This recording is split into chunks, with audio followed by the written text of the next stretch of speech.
Aqui eu vou trazer uma doutrina minoritária, que é interessante o fundamento. Eu não sei se eu concordo ou discordo, mas de fato ele tem fundamento o argumento dele. Olha o que é que ele fala, ó.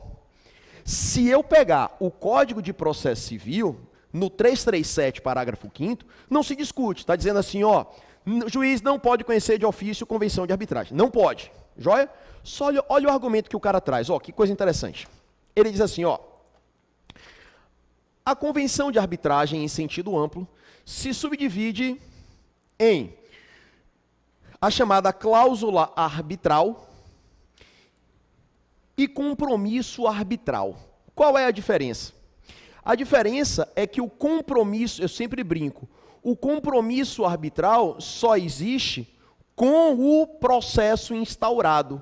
O compromisso arbitral é estabelecido no curso do processo, ao passo em que a cláusula arbitral é estabelecida desde logo antes do próprio processo. Beleza? Antes do processo começar, em caráter preventivo, a gente estabelece que, se houver problema, juízo arbitral. Uma coisa é eu, no curso do problema, dizer assim, Bia, eu estou numa ação judicial com você, vamos parar a ação judicial e vamos para o juízo arbitral? Vamos. É possível? É. Quando isso acontece no curso do processo, eu estou diante de um compromisso arbitral. Joia? Bom, o que é que a doutrina minoritaríssima diz? Se houver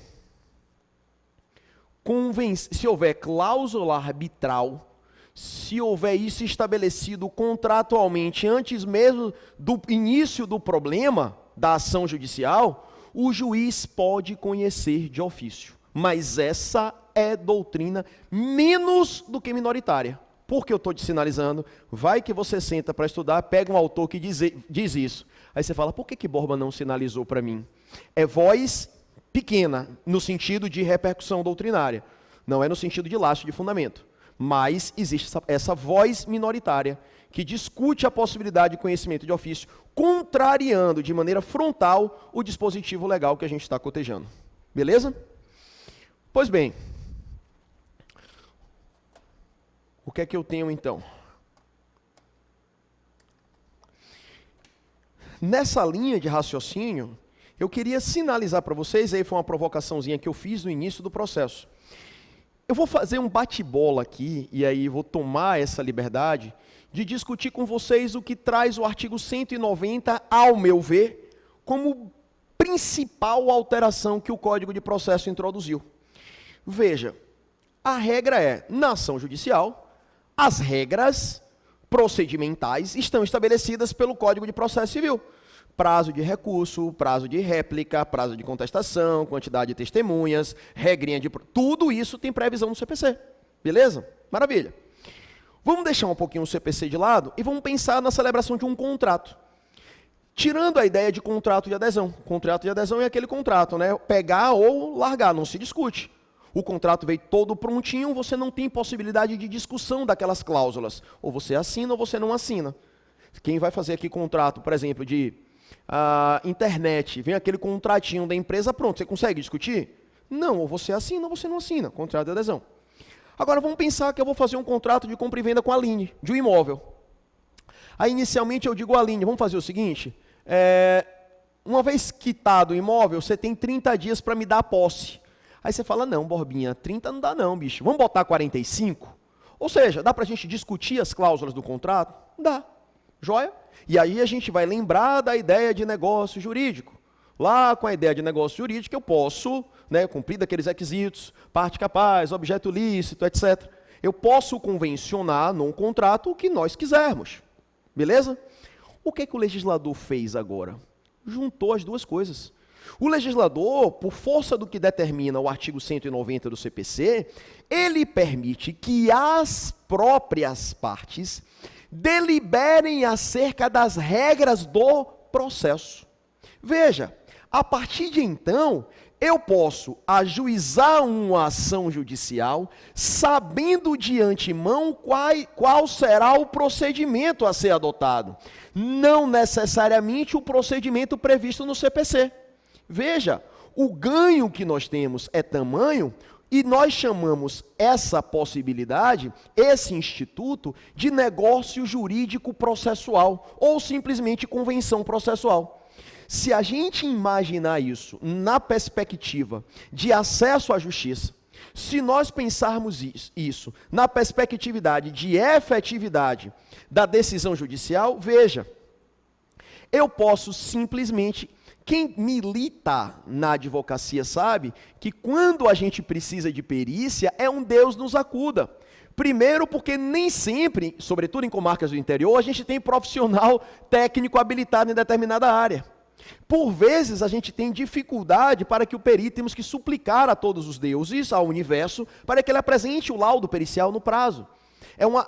Enfim, o que é que eu posso fazer via negócio jurídico processual? Celebrei um contrato de compra e venda com a Aline e disse, se houver problema no eventual processo nosso, já fica desde logo estabelecido não só o perito, como o valor dos honorários periciais. Veja, eu estou afastando o regramento do CPC para estabelecer, naquele caso específico, as próprias regras a serem adotadas no processo. Se eu, por exemplo, limitar com relação à prova, com relação à produção de prova, se eu limitar a apenas 2 testemunhas uma eventual dilação probatória, eu também ganho em termos de celeridade. Só que você fala assim, vem cá, Borbinha, as partes têm liberdade ampla e restrita para deliberarem acerca de regras do processo? Não. Efetivamente, não há que se negar que as regras processuais são chamadas de regras processuais cogentes. O que é uma norma cogente? Uma norma obrigatória. Eu não posso simplesmente, por exemplo, dizer, olha, nesse contrato meu e de Aline, quem vai deliberar, quem vai decidir no Poder Judiciário é o promotor. Posso fazer isso? Não.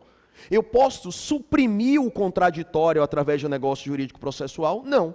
Eu posso dizer, Aline, se houver processo, se eu ajuizar a ação, você não tem direito de defesa, tá? Eu posso fazer isso? Não. Porque existem normas cogentes, normas imperativas, normas obrigatórias que não podem ser afastadas. Joia? Mas aonde existe liberdade de negociação entre as partes, elas podem deliberar em sentido diverso do que está no CPC? Sim. São as chamadas normas dispositivas. O que é norma cogente obrigatória eu não posso mudar. Beleza? E por que isso é um ganho? Pense, por exemplo, e aí eu vou fazer um linkzinho com o juizado especial, e aí eu travei uma discussão grande com o Danilo na semana passada, pelo seguinte, imagine comigo, tá? Imagine que eu faço, celebre esse contrato de compra e venda, e aí esqueça o imóvel, até por conta do valor, celebro um contrato de compra e venda com a linha de uma garrafa térmica que custa R$15.000, joia? E lá a gente estabelece que eventual discussão apenas e tão somente pode ser judicial, só pode ser proposta perante o juizado com instituição de juízo arbitral. Podemos fazer isso? Podemos. Você sabe qual é o grande trunfo em termos de efetividade? Porque quando é instituído no juizado, quando é instituído o juízo arbitral no juizado, e essa decisão é proferida pelo juiz leigo, é homologada pelo togado, mas é uma decisão irrecorrível. Veja, se eu estabeleço com a Aline que essa discussão vai para o juizado, obrigatoriamente instituindo a arbitragem, nós podemos fazer isso via negócio jurídico processual? Podemos. Qual é o ganho? É que dessa decisão, uma vez homologada pelo juízo togado, não cabe recurso. Vocês sabem quanto tempo aqui na Bahia demora para julgar na turma recursal? E existe essa possibilidade? Existe. Aí Danilo disse, se cai comigo, e Danilo, ele trabalha no TJ, né? Ele, como eu digo, ele está do lado de lá, e ele disse, se cai em minha mão, eu não aceito a convenção processual. Eu digo, mas eu do lado de cá, utilizando toda essa prerrogativa que o artigo 190 me traz, eu vou celebrar negócio jurídico processual, vou dizer que só cabe juizado e só cabe instituição de juízo arbitral lá dentro. Joia? Perceba, existe possibilidade, é uma discussão que ainda vai ganhar muito corpo? Vai. E veja, na minha cabeça, na minha perspectiva, quando você estabelece negócio jurídico processual, ou você amplia o acesso à justiça, ou você limita o acesso à justiça indo mais além. Não sabendo utilizar o instituto, você pode até mesmo inviabilizar o acesso ao judiciário. Já passa a palavra, só um minutinho. Quer ver uma possibilidade de inviabilizar? A gente sabe que, por excelência, na essência, o consumidor é considerado vulnerável. Há quem diga, inclusive, e aí eu não vou entrar na área de Danilão, Deus me livre, até porque odeio o consumidor, né, essa parte doutrinária. Danilo sustenta que o consumidor ele é vulnerável por força de lei. Existe um microsistema protetivo do consumidor, que é o próprio CDC, de forma a considerá-lo, ou pela legis, por força de lei, vulnerável. Beleza? Aí veja. O que a lei diz, Bia? A lei diz assim, ó,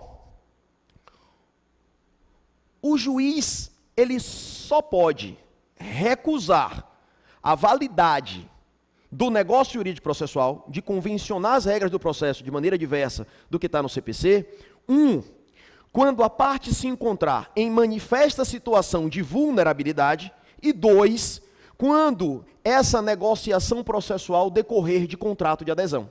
Beleza?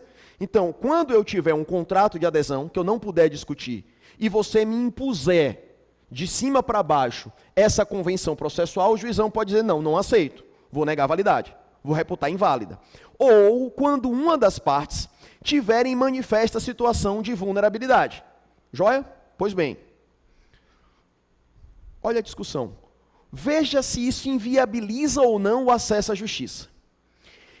Aclaro daqui para frente, começa a celebrar contratos de adesão com o consumidor, contrato de adesão, situação de manifesta vulnerabilidade, consumidor, dizendo que todo processo a ser ajuizado em desfavor da Claro só pode ocorrer na comarca de XYZ, que fica no interior do Rio Grande do Sul. Pergunto a vocês, quando essa convenção processual é estabelecida nesses termos, imagino que eu moro em Salvador, se eu quiser ajuizar uma ação contra a Claro, eu devo ir para a comarca XYZ no interior do Rio Grande do Sul. Isso é dificultar ou inviabilizar o acesso ao judiciário? É. Para mim, sem dúvida. Sabe qual é o problema? É que a doutrina majoritária diz que, e aí foi a minha discussão com o Danilo, a doutrina majoritária diz, não. Para o CDC, microsistema normativo, vulnerabilidade por força de lei, problema seu e do CDC, problema seu e do Código de Defesa do Consumidor. Para os processualistas, o simples fato de ser consumidor não traz de forma inerente essa situação de vulnerabilidade. Não. Ou seja, eu posso celebrar negociação processual com o consumidor pela ideia de processualistas? Posso. Você já imaginou se isso começa a ser propagado? Isso é dificultar. Se a ideia inicial da negociação processual é você ampliar o acesso ao judiciário, ao revés, isso pode ser um tiro pela culatra. Porque você pode não só dificultar, como materialmente falando, você inviabiliza o acesso ao judiciário. Você quer ver um exemplo? A gente para o carro no estacionamento. Outro dia minha irmã teve o carro arrombado no estacionamento de um mercado. Aí passou uns 15 dias, eu não soube. Aí encontrei ela, e aí, gorda, como é que tá? Ela, eu tô chateada com o negócio do carro, arrombaram o meu carro. Eu disse, mas como assim? Ela estava no mercado e arrombaram o meu carro. Eu falei, mas vem cá, gorda. E levaram o quê? Levaram alguma coisa? Enfim. Ela disse, levaram o celular, o carregador e não sei o quê. Umas 3 coisas, 4, sem valores materiais, valor sentimental, mas enfim, mas o celular. Aí ela falou, mas eu sei que tem aquela plaquinha dizendo, né, não nos responsabilizamos por objeto deixado no interior do veículo. Isso tem alguma validade? Não. Mas veja, se você ajuizar uma ação, você vai ganhar? Vai, provavelmente. Mas isso repercute no psicológico daqueles que não têm conhecimento técnico? Repercute. Então, todo mundo entende o que eu estou dizendo? Se eu estabeleço um negócio jurídico processual, através de contrato de adesão, dizendo que a ação só pode ser proposta na comarca XYZ, quantos e quantos minha irmã deixarão de ajuizar a ação? Milhares.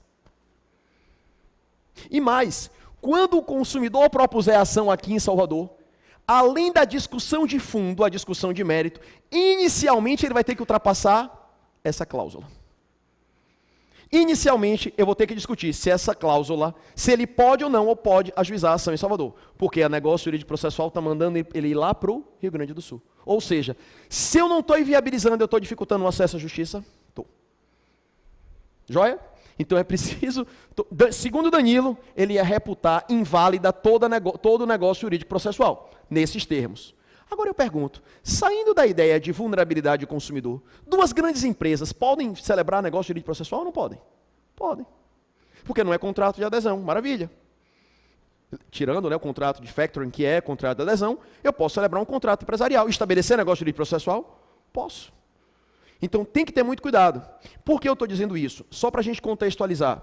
Eu estou puxando um pouquinho de negócio jurídico processual, porque eu falei de convenção de arbitragem.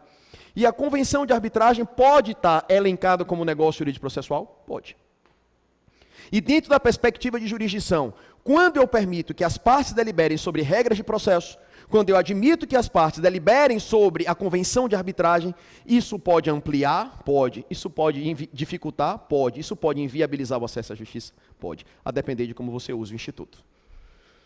Não sei explicar a razão pela qual o tema não foi estudado com a profundidade que eu considero relevante. Lá, engraçado, né, que normalmente fala assim, o pau que dá em Chico dá em Francisco. O direito do trabalho, o TST, em razão da situação do trabalhador, do empregado, já disse de maneira taxativa, nem vem que não tem. O trabalhador, o empregado é vulnerável, não cabe negócio jurídico processual na relação de emprego, na relação de trabalho. Por quê? Em razão da vulnerabilidade do trabalhador, do empregado. Agora, para o consumidor, nem todo mundo admite isso de maneira taxativa. E aí, qual o meu receio para efeitos práticos? Brinquei com o Danilo. Eu digo, daqui a pouquinho, você vai começar a ver, e vai cair na mão de vocês. Eu vou começar a celebrar negócio jurídico processual, vai cair no juizado e vocês vão ter que resolver. Joia? A galera de juiz leigo vai cair na mão de vocês. Eu vou para o juizado através de negócio jurídico processual, instituindo desde logo o juiz arbitral. Por quê? Porque a sentença é irrecorrível. Ponto. Eu ganho ou não ganho? Ganho. Eu ganho em termos de celeridade? Ganho. Joia? Se eu fizer isso com relação ao consumidor, pode ter discussão? Pode. E se eu faço isso entre comuns, em termos de vulnerabilidade, pelo amor de Deus? Pode? Eu instituir desde logo o juiz arbitral em sede de juizado? Posso. Qual é o ganho? Sentença é irrecorrível. Eu corro risco. Pode ser que a sentença seja de improcedência. Não interessa. Joia? Por exemplo, eu posso instituir prova pericial complexa no âmbito do juizado através de negócio jurídico processual? Não, porque eu estou contrariando a norma imperativa, estou contrariando a norma cogente do juizado. Mas no que eu posso, no que eu tenho possibilidade de dispor acerca das regras, eu posso modificar? Posso convencionar de maneira diversa da devida? Posso. Joia? E é o link que eu estou tentando fazer, juntando, agregando um pouquinho mais. Eu acho, não tenho certeza, eu acho inclusive que negócio jurídico processual vai ser um ponto específico para a gente enfrentar com um pouquinho mais de profundidade. Joia? Bia.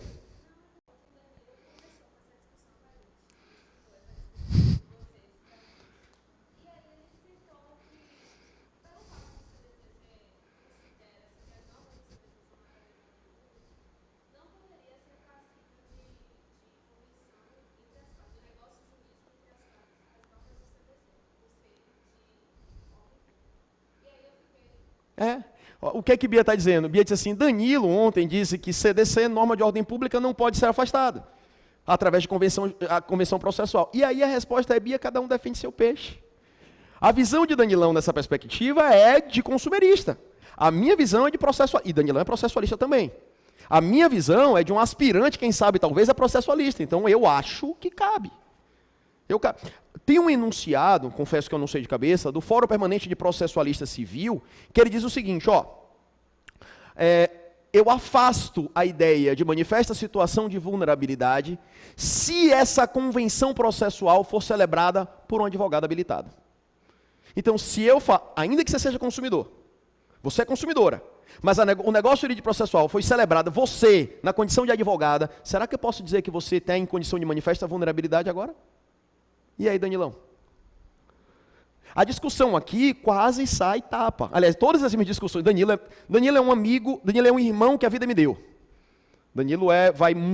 A minha relação com o Danilo vai muito mais além de qualquer situação de curso, emprego, trabalho, é um irmão que a vida me deu. E como todo irmão, o pau quebra. E a discussão é sensacional. Porque ele diz, Borbinha, pode, eu digo, não pode, e é sempre muito enriquecedor conversar. Sobretudo, Bia, porque eu digo, são visões de lados opostos. A minha visão de advogado e a visão dele de quem julga. Então é bem interessante, a gente enriquece. Joia? E aí ele falou, ele digo, Borbinha, você se ferrou porque eu saio na frente, a aula primeira é minha. Eu digo, então fale tudo que você tiver para falar porque eu vou desconstruir. E a ideia do curso de extensão, a ideia da pós é justamente essa. Beleza? Então, de fato, Bia, é possível que a gente faça um enfrentamento em aulas subsequentes. Aí você fala assim, mas esse negócio jurídico processual tem a ver com jurisdição? Tem a ver com método alternativo? Eu falei, que só tem. Só tem. O cerne da discussão é, você imagine, se eu quiser, eu ainda posso colocar que o negócio jurídico processual... A minha pergunta, vou dar uma futucada, tá? Olha aqui comigo. Veja aqui comigo, ó. Equivalente jurisdicional, tá? Eu tenho autotutela, não tenho? Tenho autocomposição, não tenho? Tenho heterocomposição, não tenho? Tenho. Eu posso dizer que o negócio jurídico processual é uma espécie de equivalente jurisdicional ou não posso? Posso? Posso? Abra a doutrina e vê quem diz isso até agora. Se eu forçar a barra, eu posso dizer que o negócio jurídico processual é um método alternativo de solução de conflito de interesses? Não sei. Não sei. Porque se a arbitragem para mim nada mais é do que uma espécie do negócio jurídico processual. Isso tem a ver com jurisdição? Tem. Será que eu posso, via negócio jurídico processual, afastar as regras previstas na lei de arbitragem? Dizer, por exemplo, que o árbitro vai ser um incapaz? Não, eu tenho restrições? Tenho. É um único artigo no Código de Processo, o artigo 190. Joia? Tem o artigo 190, caput, parágrafo único, mas dá uma discussão imensa exatamente nessa perspectiva. Joia? Aliás, esse é o gancho, Bia, que eu preciso para a aula subsequente. Porque quando a gente fala de acesso à justiça, a gente acha, e o comum é, acesso à justiça é oportunizar que a parte bata na porta do judiciário. A ideia é essa, né? Será? Será que eu tenho que ter a oportunidade de entrar e não saber como, quando e se eu vou sair? E aí a gente vai ver algumas coisinhas relativas ao acesso à jurisdição numa perspectiva diferente. Adianta eu ter acesso à jurisdição quando em verdade existe uma desigualdade absurda do ponto de vista processual? Você quer ver uma coisa? Quando eu ajuizo uma ação, eu tenho que, como regra, fazer o recolhimento de custas. O judiciário está aqui, vem quem quer acesso à justiça. Eu estou aqui, bata na porta que você entra. Será que eu estou concedendo a todos a oportunidade de acesso à justiça ao exigir o pagamento de custas? O que é que a lei faz? Equipara e admite a concessão da assistência judiciária gratuita àqueles que são desprovidos de recurso financeiro. Aí sim você faz a ideia de equivalência, de isonomia do ponto de vista processual. Porque senão você inviabiliza o acesso à justiça, você dificulta. Então é só você permitir, judiciário, eu estou aqui para solucionar conflito de interesses? Não. Você tem que permitir efetivamente a materialização prática desse acesso à justiça. Adianta eu ter acesso à justiça se eu não tenho celeridade na prestação jurisdicional? Não. Adianta você bater na porta do judiciário sem saber quando você vai sair? Não. Mas esse ponto a gente vai discutir na aula subsequente. Joia? E eu quero provocar, com a ideia do negócio jurídico processual, encurtar, simplificar. Aí eu pergunto, vou futucar Danilão. Só que a gente muitas vezes agrega o juizado ao consumidor. Não! Eu tenho aqui, ó, Aninha, eu moro no prédio de Aninha está devendo condomínio, eu sou o síndico.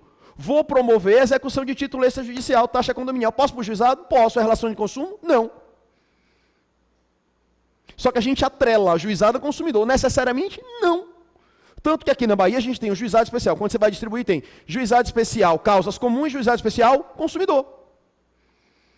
Esse relógio de Aline, que é chique, que custa 35 mil reais, ela me vendeu e não me entregou. Eu posso discutir isso perante o juizado? Posso.